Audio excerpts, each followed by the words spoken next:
Olá, crianças!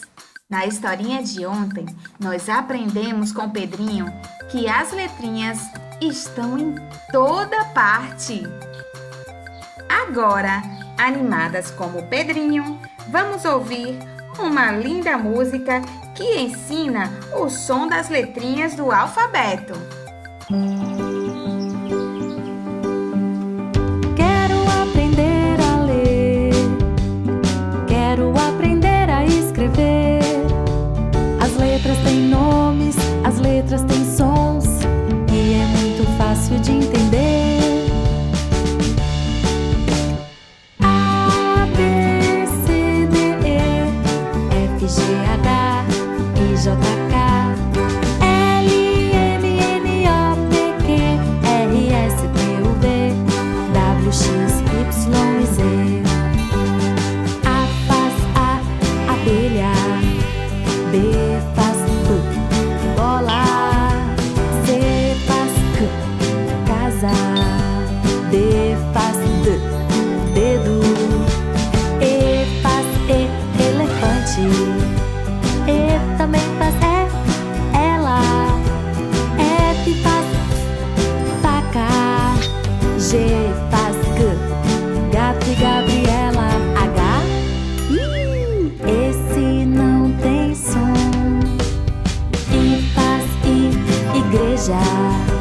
J faz J, janela.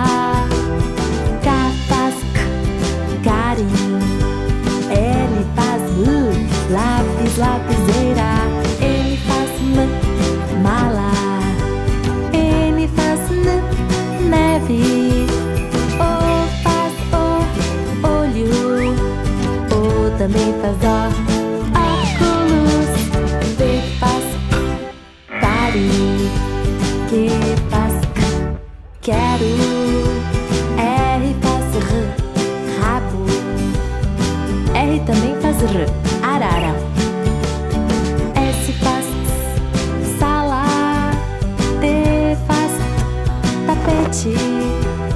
U faz U, uva. V faz V, vaso e também valente. W faz V, Walter. X faz X, xícara. Y faz I, Yara. Z faz Z,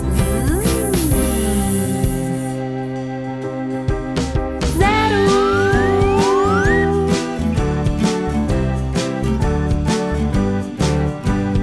Essas são as letras que você aprendeu.